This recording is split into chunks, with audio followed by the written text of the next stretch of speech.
Sofia Martinez stood in front of the mirror, adjusting her wedding veil for what seemed like the 100th time. The white lace fell perfectly around her shoulders, and her mother's pearl necklace gleamed against her olive skin. Everything was perfect. The church was decorated with white roses and baby's breath, exactly as she had dreamed since she was a little girl in Barcelona. Her fiancé, Daniel Torres, was a successful architect who had swept her off her feet 2 years ago at a charity gala. He was everything a woman could want: handsome, successful, and devoted to her. Their families approved, their friends envied their relationship, and today was supposed to be the happiest day of her life. The bridesmaids fluttered around her like excited butterflies, fixing imaginary flaws in her makeup and dress. Her best friend Maria handed her the bouquet of red and white roses, specially imported from Ecuador. Sofia's hands trembled slightly as she took them. "Nervous?" Maria asked with a knowing smile. "Just excited," Sofia replied, though something felt off. She couldn't explain the strange feeling in her stomach, like a warning bell ringing somewhere deep inside. The music started, and Sofia's father appeared at the door. His eyes were misty as he saw his only daughter in her wedding dress. He offered her his arm, and together they walked toward the church entrance. The massive oak doors opened, revealing hundreds of guests who turned to watch her entrance. As Sofia walked down the aisle, her eyes searched for Daniel at the altar. He stood there in his black tuxedo, looking as handsome as ever, but his face seemed tense. Their eyes met, and he gave her a small smile that didn't quite reach his eyes. The ceremony began beautifully. The priest spoke about love and commitment, about two souls becoming one. Sofia barely heard the words, lost in her own happiness and the slight unease she couldn't shake. When it came time for the vows, Daniel's voice was steady but quiet. Just as the priest asked if anyone objected to the union, the church doors burst open with a crash that echoed through the sacred space. Everyone turned to look. 3 men in dark suits stood in the doorway, their faces hard and expressionless. The one in the middle, tall with silver hair and piercing blue eyes, stepped forward. "I object," he said in a voice that carried authority and danger. Gasps rippled through the congregation. Sofia's father stood up, his face red with anger. "Who are you? How dare you interrupt my daughter's wedding?" The silver-haired man walked slowly down the aisle, his expensive Italian shoes clicking on the marble floor. His 2 companions stayed by the door, their hands suspiciously close to their jacket pockets. "My name is Luciano Moretti," the man said, his eyes never leaving Sofia's face, "and I'm afraid this wedding cannot continue." Daniel stepped protectively in front of Sofia, his jaw clenched. "Get out, now, before I call the police." Luciano laughed, a cold sound that made several guests shrink back in their seats. "The police? Young man, the police work for me in 3 countries, but I'm not here for you." His gaze shifted to Sofia. "I'm here for her." Sofia's bouquet slipped from her fingers, roses scattering across the floor. "I don't know you," she whispered. "No," Luciano agreed. "But I've known you since the day you were born. I've watched you grow from afar, kept you safe without you knowing. I've waited 25 years for this day." "You're insane," Daniel said, pulling out his phone. "I'm calling security." Luciano nodded to his men. In seconds, they had moved through the church, blocking all exits. Several guests screamed. Some tried to run but found their way blocked.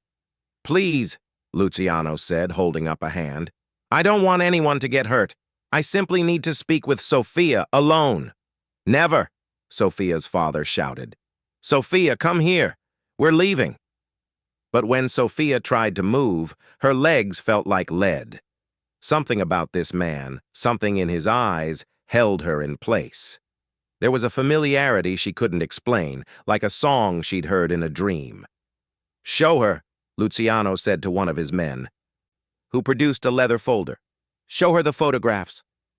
The man approached slowly, offering the folder to Sophia. With shaking hands, she opened it. Inside were dozens of photographs, pictures of her as a baby, a toddler, a young girl. But in these photos, she wasn't with her parents. She was with a younger Luciano Moretti and a beautiful woman who looked exactly like Sophia. "That's impossible," she breathed. "Your name isn't Sophia Martinez," Luciano said gently. "It's Sophia Moretti. You're my daughter." The church erupted in chaos. Sophia's mother fainted. Her father lunged at Luciano, but was held back by the guards. Daniel stood frozen, staring at Sophia as if seeing her for the first time. "You're lying," Sophia said, but her voice was weak. The woman in the pictures, she had the same unusual birthmark on her neck that Sophia had always hidden with makeup. 25 years ago, Luciano began, his voice carrying over the noise. "Your mother and I lived in Sicily. We were young and in love, but my family business made us targets. When you were 6 months old, our enemies came for us. Your mother, she didn't survive. I barely escaped with you." Tears streamed down Sophia's face, smearing her carefully applied mascara. "No. My parents are Ricardo and Elena Martinez. I've seen my birth certificate." "Forgeries," Luciano said sadly. "The best money could buy. I gave you to them to raise, to keep you safe. They were good people who couldn't have children of their own. I paid them well and made them promise to never tell you the truth. I stayed away to protect you from my world." "Then why now?" Daniel demanded. "Why ruin her life now?" Luciano's eyes turned cold as they fixed on Daniel. "Because 3 months ago, I discovered that my enemies had found her. They planned to use her against me, and worse." He paused, studying Daniel with contempt. "They planted someone close to her, someone to watch her, to wait for the right moment." Sophia looked at Daniel, her heart pounding. "Daniel?" Her fiancé's face had gone pale. He shook his head frantically. "No, Sophia, don't listen to him. He's trying to confuse you." But Luciano pulled out another photograph. It showed Daniel at a restaurant with a known crime boss from a rival family, taken just weeks before he'd accidentally met Sophia at the charity gala. "He was sent to seduce you, to marry you, to bring you into their family," Luciano said.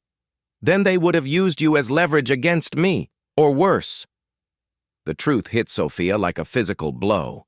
She stumbled, and Luciano caught her arm. Up close, she could see her own eyes reflected in his, the same unusual gray color she'd always wondered about. "We need to leave," Luciano said urgently. "They'll know by now that I've found you. They'll come for you." As if on cue, the sound of squealing tires came from outside. More men burst through the side doors of the church, guns drawn, but these weren't Luciano's men. "Down!" Luciano shouted, pulling Sophia to the floor as gunfire erupted in the church. Guests screamed and dove under pews. Windows shattered, raining colored glass down on the chaos. In the confusion, Luciano half-carried, half-dragged Sophia toward a hidden exit behind the altar. His men engaged the attackers, the sound of gunfire deafening in the enclosed space. "My parents!" Sophia cried, trying to look back. "My men will protect them," Luciano promised. "But we have to go, now!" They burst out into the bright sunlight. A black armored car waited, engine running. Luciano pushed Sophia inside just as bullets struck the ground where they'd been standing. As the car sped away, Sophia looked back at the church. Her perfect wedding turned into a war zone. Her white dress was torn and stained, her veil lost somewhere in the chaos. Everything she'd believed about her life had been shattered in minutes. "I'm sorry," Luciano said quietly beside her. "I wanted to let you live your normal life. But when I learned about Daniel, about their plans, I couldn't let them have you." Sophia stared at this stranger who claimed to be her father, this dangerous man who had destroyed her wedding to save her life. She didn't know what was true anymore. All she knew was that her life as Sofia Martinez was over. The car sped toward the airport, leaving her old life burning behind them, and somewhere in her heart, beneath the shock and fear, she felt the stirring of something else, a recognition, a connection to this man that she couldn't explain but couldn't deny. The private jet climbed into the clouds, leaving Spain behind. Sofia sat in the leather seat, still wearing her ruined wedding dress, staring at the man who claimed to be her father. Luciano had changed from his suit into more casual clothes, but there was nothing casual about the way he carried himself. Every movement spoke of power and control. A woman appeared from the back of the plane carrying a suitcase. She was elegant, perhaps 50 years old, with kind eyes that reminded Sofia of her grandmother, or the woman she had thought was her grandmother. "This is Anna," Luciano said. "She's been with our family for 30 years. She has some clothes for you." Sofia took the suitcase numbly and changed in the small bathroom. The clothes fit perfectly. Designer jeans, a silk blouse, expensive shoes. How did they know her size? How long had they been preparing for this? When she returned to her seat, Luciano was looking through a photo album. He held it out to her, and despite everything, Sofia found herself taking it. "Your mother," he said softly, pointing to a young woman with Sofia's face but darker hair. "Gabriella. She was only 22 when she died." The pictures showed a life Sofia had never known, a villa in Sicily, parties with laughing people, a young couple clearly in love, and baby pictures, so many baby pictures of a little girl with gray eyes and a happy smile. "She wanted to name you after her grandmother," Luciano continued, "Sofia Moretti. She used to sing to you every night, the same lullaby her mother had sung to her." Something stirred in Sofia's memory, a melody she sometimes hummed without knowing where it came from. Her throat felt tight. "Tell me what happened," she said finally. "All of it." Luciano closed his eyes for a moment, pain crossing his features. "I inherited my father's business when I was 21. I tried to change things, to make the family legitimate. But in our world, there are rules, obligations that go back generations. Your mother understood. She was from another family, and our marriage was partly arrangement, partly love. But the love, that was real." He opened another album, this one filled with newspaper clippings and official documents. "The Torino family had always been our rivals. When they heard about you, about the heir to the Moretti Empire, they saw an opportunity. They attacked our home in the middle of the night." Sofia's hands trembled as she looked at the newspaper headlines. "Mafia war claims innocent victims and bloodbath in Sicily. Gabriella hid with you in the panic room, but they found her. She held them off long enough for my men to get you to safety. She died protecting you." Tears ran down Sofia's face. The mother she'd never known had died for her. "I was wounded, nearly died myself," Luciano continued. "When I recovered, I knew I had to make a choice. Keep you with me and paint a target on your back, or give you a chance at a normal life." "So you gave me away?" "I found the perfect couple. Ricardo was a distant cousin who had left the life behind, moved to Barcelona to become a legitimate businessman. He and Elena couldn't have children. They were good people who would love you and keep you safe. And they never told me. All those years they lied to me. To protect you. I paid them well, yes, but they loved you as their own. That was never a lie." The plane hit turbulence, and Sofia gripped the armrest. Everything she'd believed about herself was crumbling. "Where are we going?" she asked. "Sicily, to the family estate. It's the safest place for you now." "Safe? You just shot up a church." "That wasn't us who started the shooting. That was the Torino family. They've known who you were for months, planning to use you against me. When they realized I'd found out." "And Daniel?" The name tasted bitter on her tongue. Luciano's face darkened. Daniel Torres, or rather, Marco Torino, the nephew of my greatest enemy, sent to seduce and marry you. Once you were his wife, they would have revealed everything and used you as a bargaining chip. Sophia felt sick. Every kiss, every sweet word, every promise had been a lie.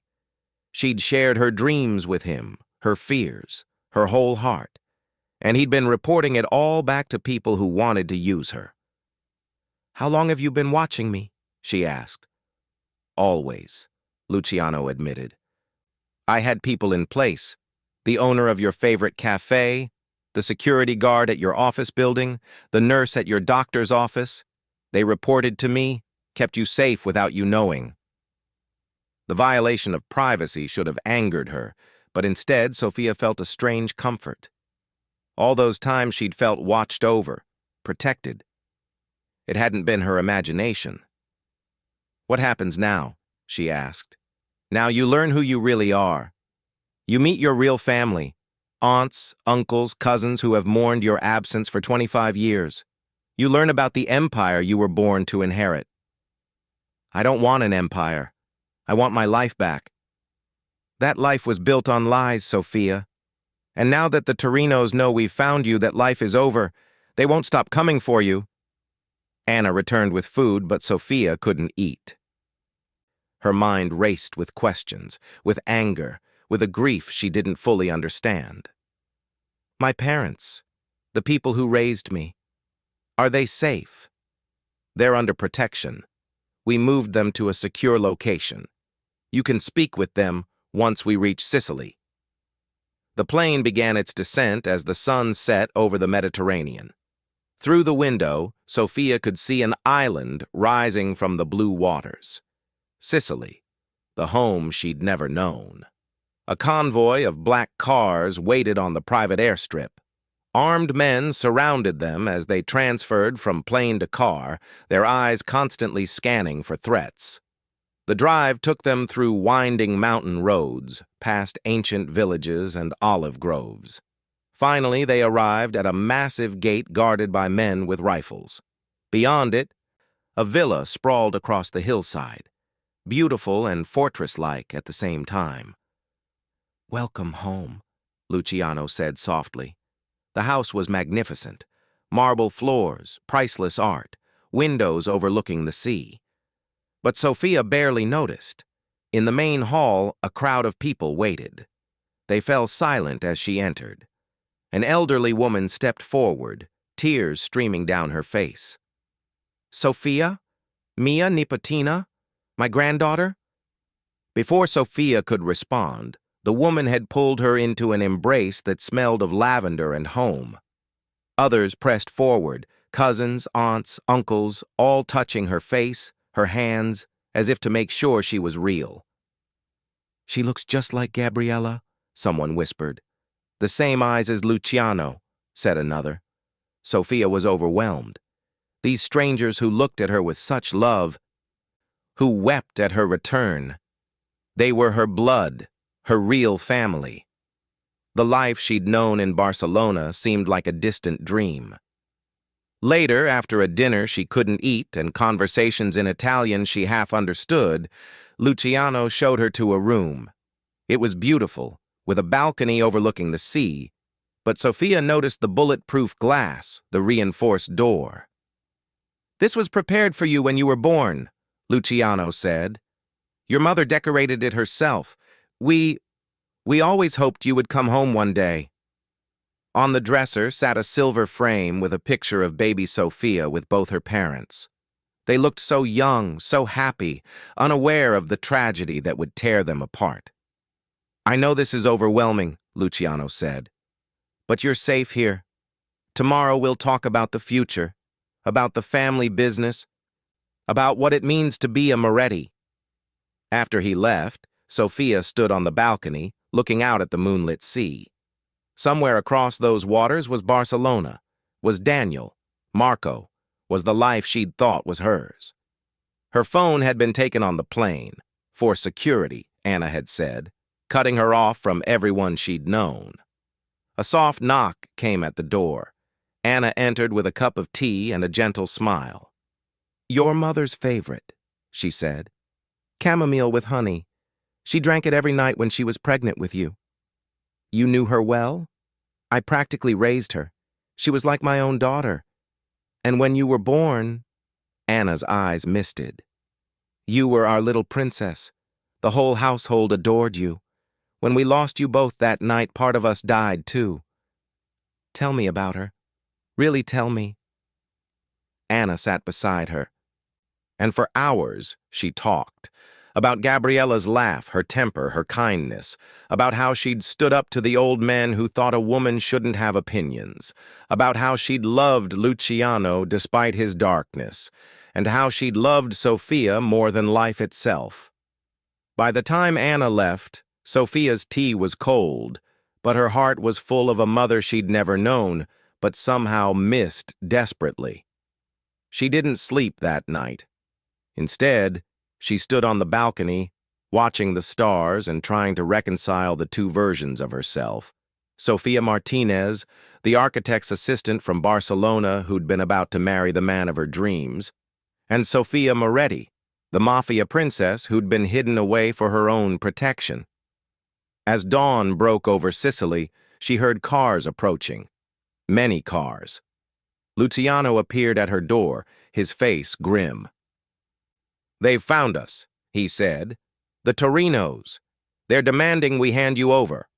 Or they'll start a war that will paint Sicily red with blood." Sofia looked at this man who was her father, at the home she'd never known, at the life that had been stolen from her and was now being threatened again. "Then maybe," she said, surprising herself with the steel in her voice, "it's time I learned what it really means to be a Moretti." The war room of the Moretti villa was unlike anything Sofia had imagined. Maps covered the walls, surveillance monitors showed feeds from around the property, and serious-faced men and women discussed strategy in rapid Italian. At the center of it all stood Luciano, commanding the room with quiet authority. "They have 50 men at the bottom of the mountain," one of his captains reported. "Another 30 moving in from the coast. They've blocked the roads." "And Marco?" Luciano asked. "He's with them, leading them." Sofia felt a stab of pain. Despite everything, part of her had hoped Daniel, Marco, had truly cared for her. But here he was, ready to attack her newfound family. "What are our options?" Luciano asked. "We could negotiate," suggested an older man. "Give them something they want." "They want Sofia," Luciano said coldly. "That's not negotiable." "Then we fight," said another. "We have the high ground, the defensive position." "And how many die?" Luciano challenged. "How many families lose fathers, sons, brothers? No, there has to be another way." Sofia stepped forward. Everyone turned to look at her, the lost princess in designer clothes who'd never held a gun, never given an order that meant life or death. "What if I talk to him?" she said. The room erupted in protests. Luciano's face went dark. "Absolutely not." "He spent 2 years pretending to love me," Sofia continued. "Maybe some of it was real. Maybe I can convince him to call this off." "He's a Torino," spat one of the men. "They have no honor." "Then we use that," Sofia said, her mind working. "If he has no honor, he can be bought. If he has some, maybe he can be reasoned with." Luciano studied her for a long moment. "You're thinking like a Moretti," he said finally. "But it's too dangerous." "Everything about my life is dangerous now," Sofia replied. "At least let me try to prevent bloodshed." After heated debate, a plan was formed. Sofia would speak to Marco via video call, try to gauge his intentions. If that failed, they would prepare for siege. The call was arranged within the hour. Sofia sat in Luciano's office, staring at the laptop screen as the connection established. When Marco's face appeared, her heart clenched despite everything. He looked haggard, older somehow. His perfect wedding suit was replaced with tactical gear. But his eyes still looked at her the way they had when he'd proposed. "Sophia," he breathed. "That's not my name," she said coldly. "But then again, Daniel isn't yours, is it, Marco?" He flinched. "I wanted to tell you so many times." "Tell me what? That every kiss was a lie? That you were reporting on me to people who wanted to hurt me?" "No." The vehemence in his voice surprised her. "Yes, I was sent to get close to you. Yes, I was supposed to marry you and bring you into our family. But Sophia, I fell in love with you, really fell in love with you. How convenient. Do you think I wanted this?" Marco's voice cracked. "Do you think I wanted to fall for the daughter of my family's enemy? Every day I was with you was torture, knowing I was betraying both you and my blood." "Then call this off," Sophia said. "Leave us alone." "I can't. My uncle, if I don't bring you back, he'll kill me. And then he'll come for you anyway with someone who won't hesitate." "So you'll attack my family? Start a war?" "I'm trying to prevent a war," Marco shouted. "If you come with me voluntarily, if you marry me as planned, our families unite, the bloodshed ends, we rule together." "As your prisoner. As my wife. I'll protect you, Sophia. From my family, from anyone who tries to hurt you. I swear it." Sophia laughed bitterly. "Your promises mean nothing. You swore to love and cherish me at our wedding rehearsal. That was a lie, too." "Not all of it," Marco said desperately. "Remember our first date, the sunset on the beach, the night I proposed? Tell me you didn't feel something real." She had. That was the worst part. Even knowing the truth, she couldn't forget how he'd made her feel. Safe, loved, chosen. "I felt something for a man who doesn't exist," she said. "I'm still that man. Underneath the name, the family, the lies, I'm still the man who held you when you cried about your grandmother, who learned to cook paella because it reminded you of home, who would die for you." "Prove it," Sophia said suddenly. "If you really love me, if any of it was real, then leave. Take your men and go. Tell your uncle I wasn't here. That Luciano moved me somewhere else." Marco's face twisted in agony. "He'd know I was lying. He has spies everywhere. Sophia, please, come with me. We can find a way to make this work." "Like Romeo and Juliet?" Sophia asked sarcastically. "We know how that ended. It doesn't have to end that way." Luciano entered the frame, standing behind Sophia. "Yes, it does," he said. "You have 1 hour to withdraw your men, boy. After that, I unleash hell." "Old man," Marco snarled, "you think your fortress will protect you? We have weapons you can't imagine." "And I have something more powerful," Luciano said calmly. "A father's love. There's nothing I won't do to protect my daughter." The call ended. Sophia sat back, emotionally drained.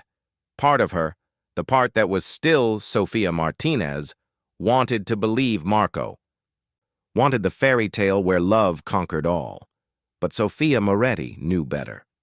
"He won't withdraw," Luciano said. "I know. But you had to try.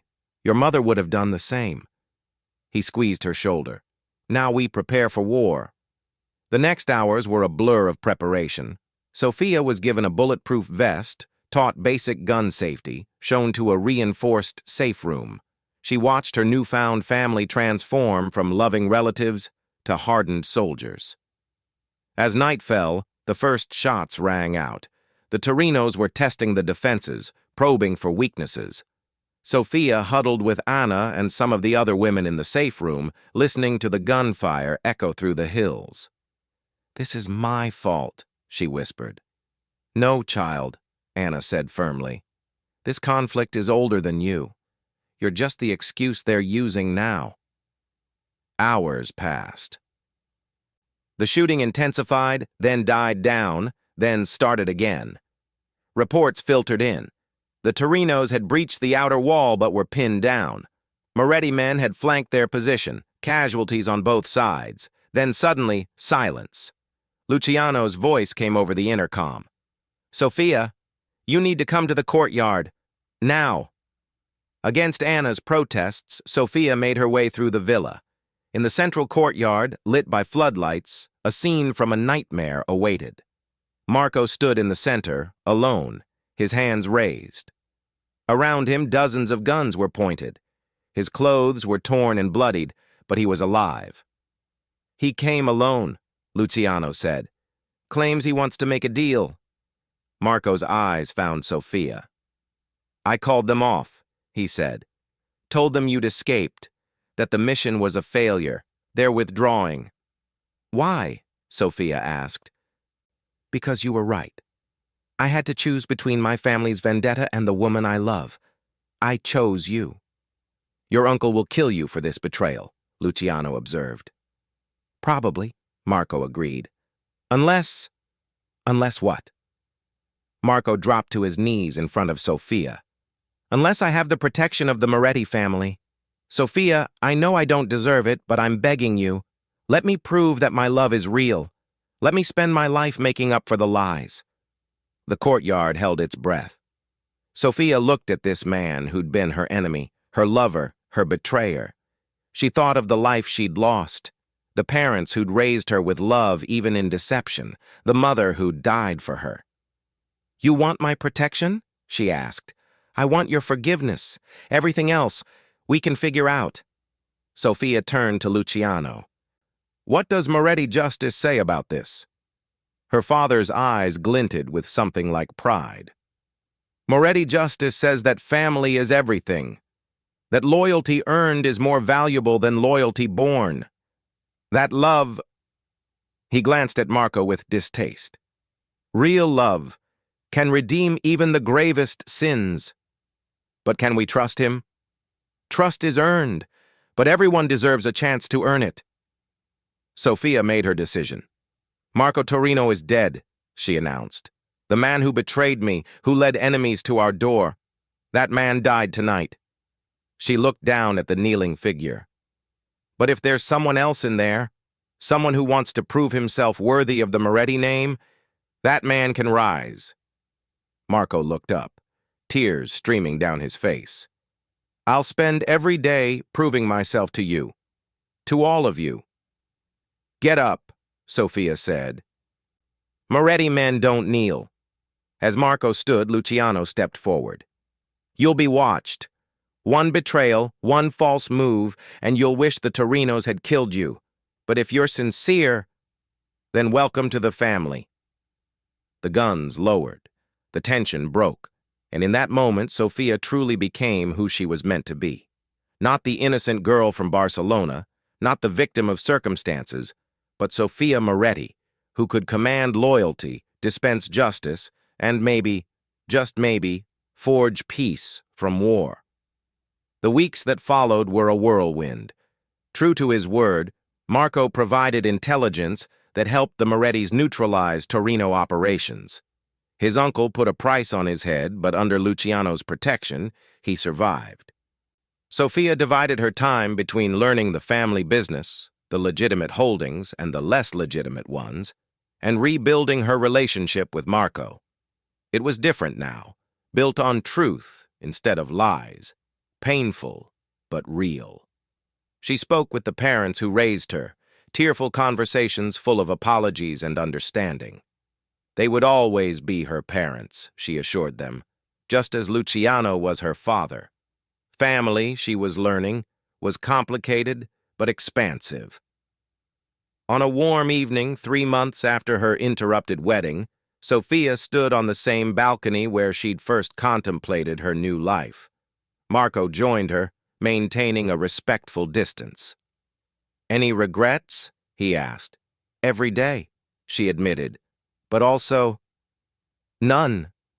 Is that possible? In our world? Yes. Our world, Sophia repeated. I suppose it is now. Luciano appeared, as he often did these days, checking on her. The Torinos are asking for a meeting, he said. They want to discuss a truce. What do you think? Sophia asked. I think my daughter has shown that she inherited more than just her mother's eyes. You have her gift for turning enemies into allies. Or fools in love into useful assets, Marco added wryly. That too, Luciano agreed. So, Sophia, do we meet with them? Sophia looked out at the sea, then at the two men who represented her past and future. The girl who'd stood at the altar in Barcelona would have run from this decision, but she wasn't that girl anymore. We meet, she decided, but on our terms, and if they want peace, they'll deal with me. Luciano smiled. The proud smile of a father who'd found his daughter and discovered she was everything he'd hoped. Now you're thinking like a queen. As the sun set over Sicily, Sophia Moretti stood between the father she'd just found and the man who'd found himself through losing everything else. Her white wedding dress was long gone, replaced by the armor of designer suits and family legacy. The kidnapping that had started with violence had become something else. A homecoming, a revelation, a transformation. She'd lost the life she'd planned, but gained one she'd never imagined. And in the dangerous, complicated world of the Moretti family, she'd found her true self at last. The war was over. Her real life was just beginning,